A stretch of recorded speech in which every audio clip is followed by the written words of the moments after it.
Olá, queridos! Agora vamos para a nossa revisão de quê? Recuperação, porque recuperação é sinônimo de recuperar aquilo que nós deixamos no caminho. Ó. Tem um caminho da unidade 1, deixamos de passar alguma coisa sem lembrar, não é verdade? Então, vamos lá refazer esse caminho. Vamos percorrer esse caminho da unidade 1 de maneira breve, é claro, para que podemos fazer a nossa avaliação de recuperação. Mas não fique chateado não, porque aí você vai reforçar, olha só, passar pelo caminho que você já passou e algumas coisas vão lembrar. Olha que legal, passei por aqui. O conteúdo está ali, eu vou adquirindo ele. É até melhor que vai somar mais o seu conhecimento. Então vamos lá para a nossa revisão, olha aí. Revisão de recuperação, estou aqui até motivando vocês, ó. Unidade 1, galera. As mitologias africanas, nós vamos ver, né? Afrodescendentes e indígenas. Também a origem do universo, segundo a mitologia grega e indígena. E também a busca da arqué, é o princípio único, que dá origem a tudo. E alguns pensadores pré-socráticos, ou seja, antes de Sócrates. Tá aqui.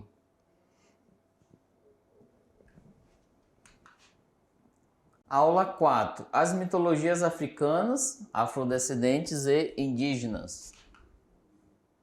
A importância do mito para o homem hoje. Vamos ver uma breve explanação sobre essa temática. O mito teve e tem um significado e importância para cada povo, o qual influencia e contribui na formação da identidade, e na construção da cultura, tá bom? De cada comunidade, né? É possível gerar um elo entre o homem e suas origens. Então, assim, por causa dessa construção de identidade cultural, é possível fazer isso.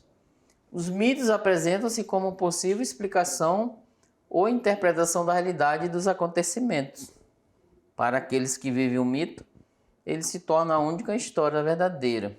Tá aqui, ó. Para quem vive o mito, os mitos se tornam a única história verdadeira para essa pessoa ou grupo.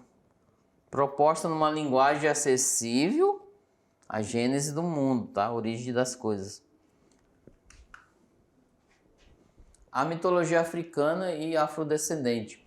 Os povos africanos e os povos indígenas consideram a existência do intangível, que é o espiritual, nas suas formas de produzir conhecimento. Eles consideram isso, ok?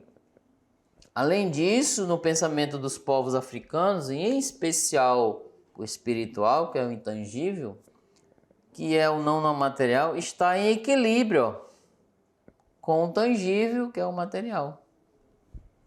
Assim, pode-se dizer que a mitologia africana, ela pontua os deuses que habitam o panteão africano e suas histórias míticas, ou seja, vinda de mitos.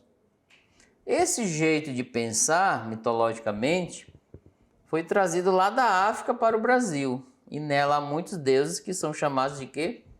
De orixás. Nessa mitologia aqui, tá?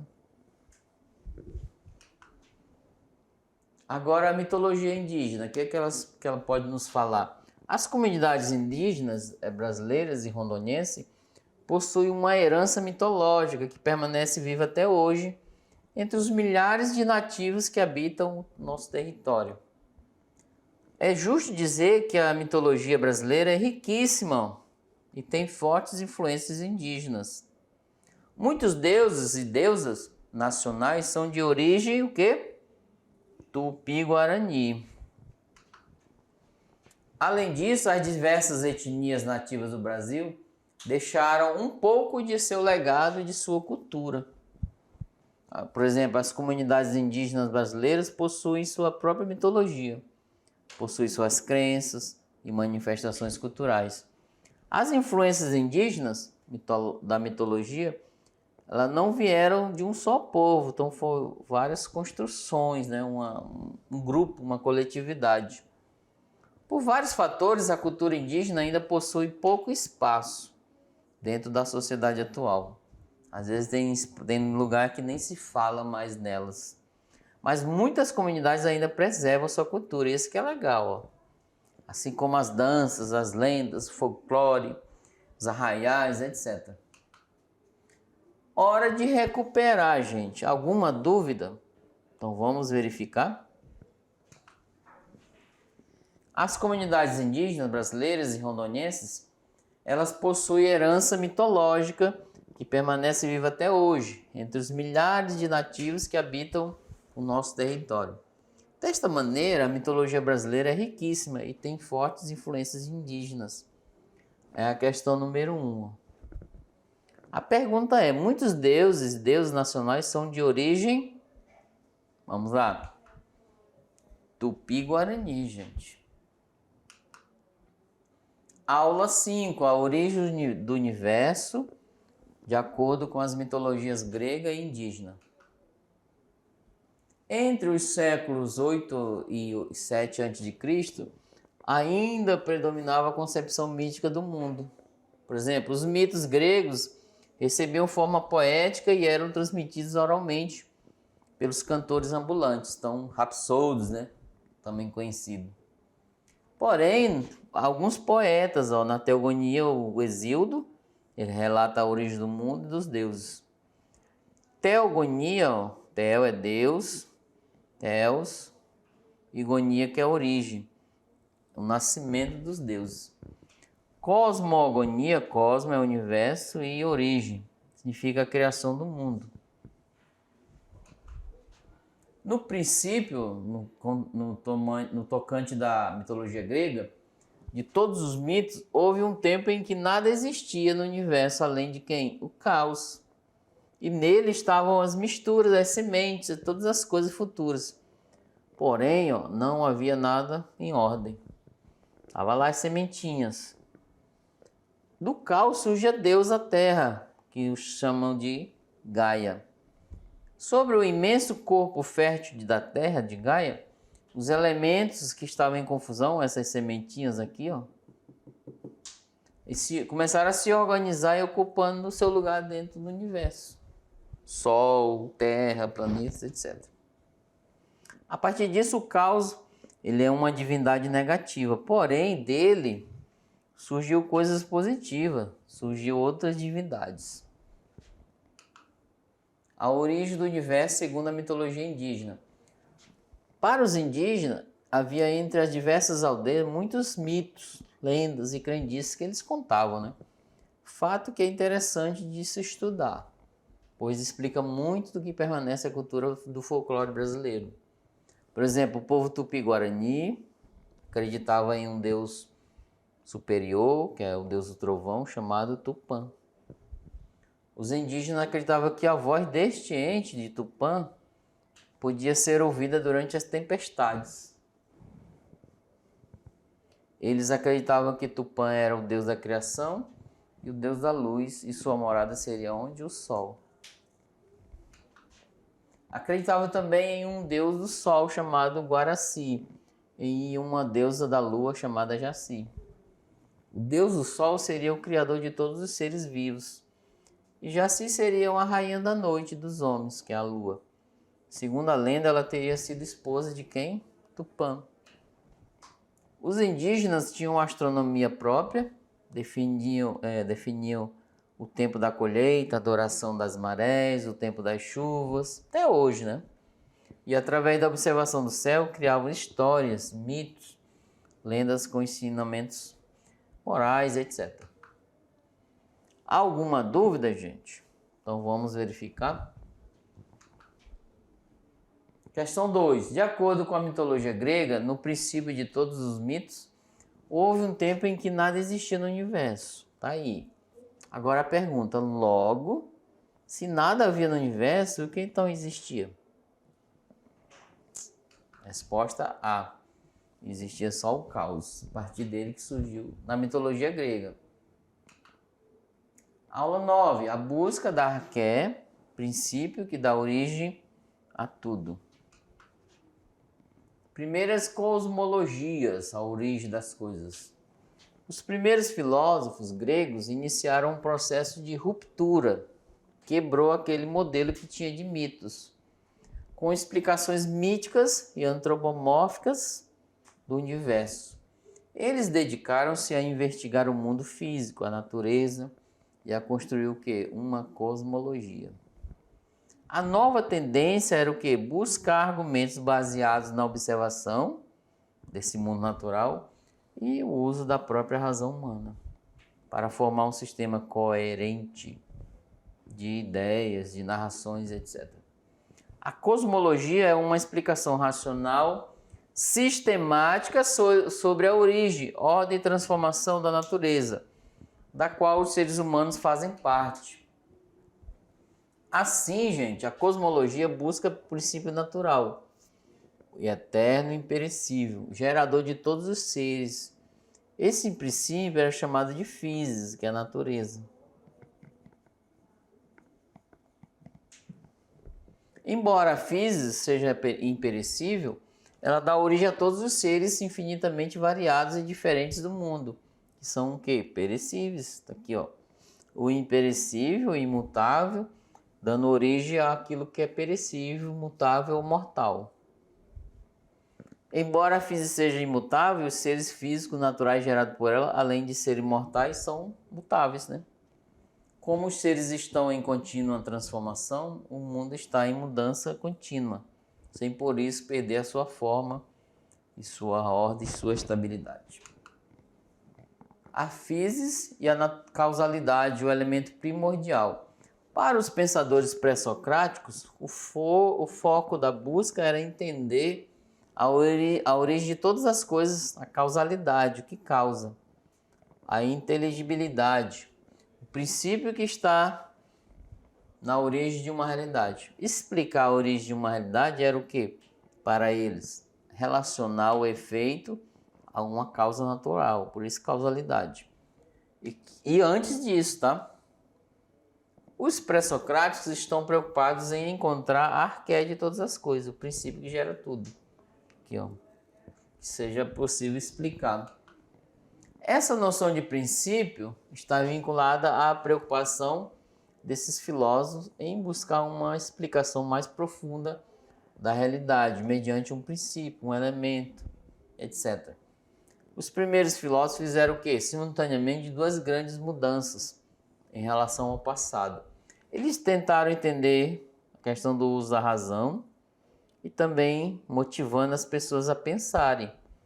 É uma estimulação. O termo logos pode ser traduzido como racional. Logo, ele é razão. Aqui. Para que o mundo possa ser conhecido pela razão, é preciso que haja princípios racionalmente inteligíveis. Há alguma dúvida aí, pessoal? Vamos lá verificar. Questão 3. Quando você se desloca, olha aqui, da sua casa para a escola, e no final da aula você faz o retorno de volta, com os novos conhecimentos e ideias adquiridas. Essa ação nos faz lembrar que os seres estão em contínua transformação.